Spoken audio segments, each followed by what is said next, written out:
for sticking with this channel and showing me all the love and support that you have. Man, has it been a journey. This has been such a crazy election cycle. I've never seen anything like it in my life. And it continues to be exactly that, crazy. You know, the Democrats and the establishment have been saying forever, the president can't win, 90% chance that he loses. It's gonna be a Biden landslide. And then a couple days, literally a couple days before the election, all of a sudden, well, actually, maybe we should save face here a little bit and talk about the possible scenario that's right around the corner. And that scenario, to them, they're calling it the Republican surge. And this is what I've mentioned to you guys since the start. Nate Silver, all of his models, all of his predictions are all based on high voter turnout for Democrats, and in some cases low voter turnout for Republicans. They're always operating within an optimistic perspective, and that would make sense if their candidate was decent, was actually charismatic, and had a grassroots movement. But Joe Biden doesn't have that. I've said it before, and let's say it again, he's a nothing candidate, whereas the president is the exact opposite. And so I gotta show you guys this. I gotta show you guys the epic, monumental,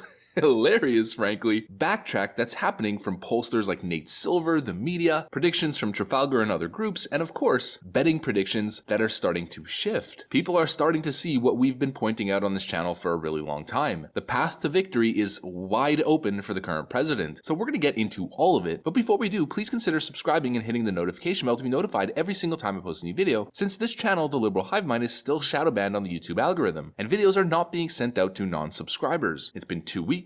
Still no change, no help from YouTube, and so you guys are the only ones who can actually help me by sharing the videos as much as possible. Now with that out of the way, let's roll the tape. Alright, so that notion that I was talking about, that the media, the establishment, have been ignoring, frankly what I view as the most likely scenario until now, is greatly exemplified by one specific article on CBS News. Check out this title, Trump needs election day surge to win CBS News battleground tracker. And so they're citing YouGov statistics, YouGov which is always heavily skewed by about 10 points in the direction of Democrats.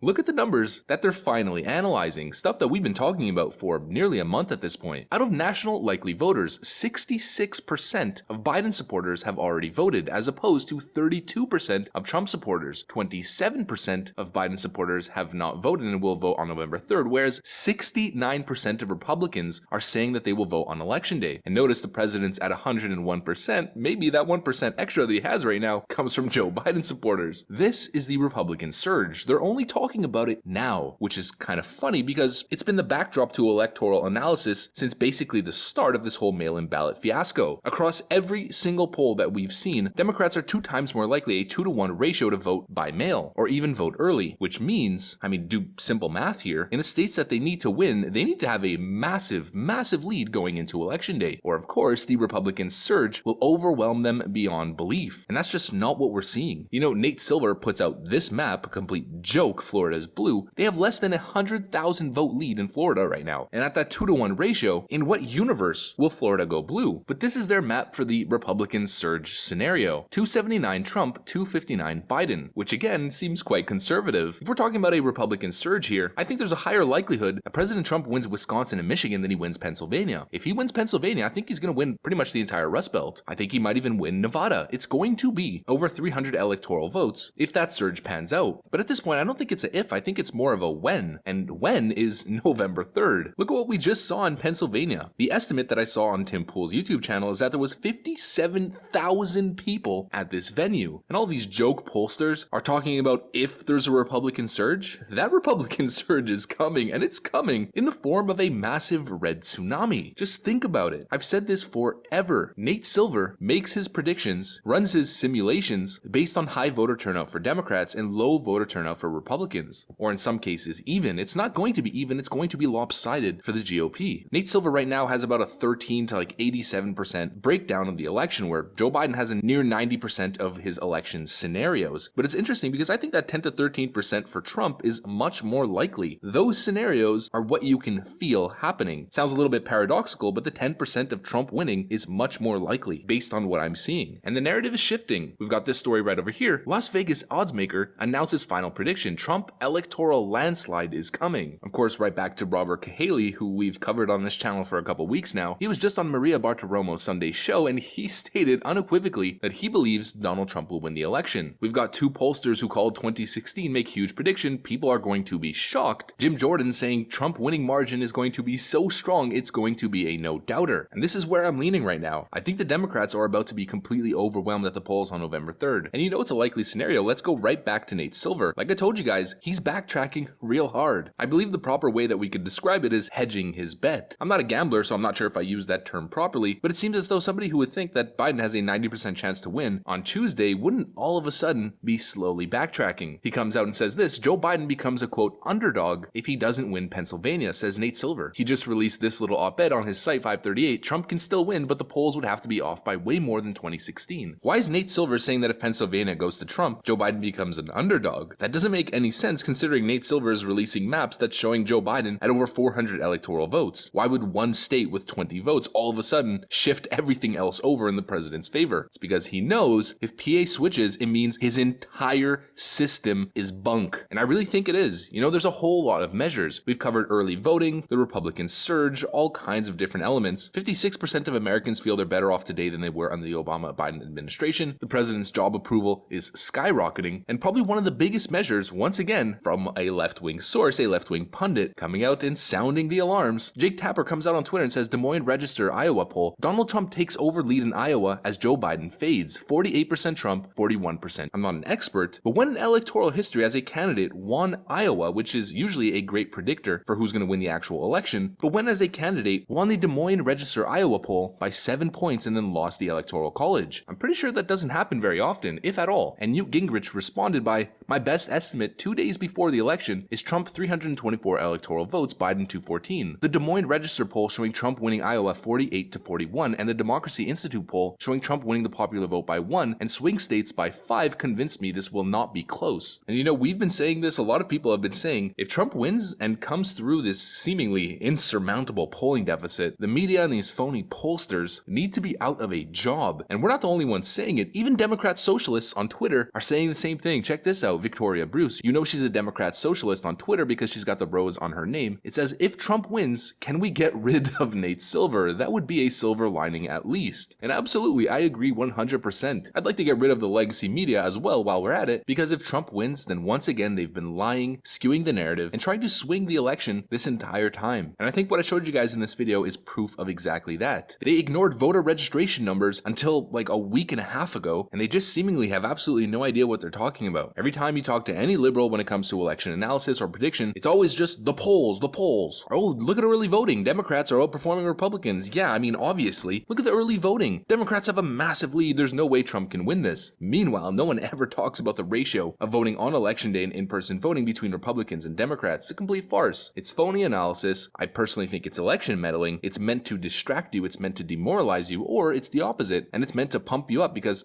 I don't think they want Donald Trump to lose. I think a lot of people who work at CNN and other places want Trump to win because what are they going to do with their lives? What's going to happen with the bottom line? Half of these people are going to lose their jobs if all Trump media, orange man bad media, doesn't have Trump. They need him to survive. And right now, given the odds, America needs Trump to survive because Biden,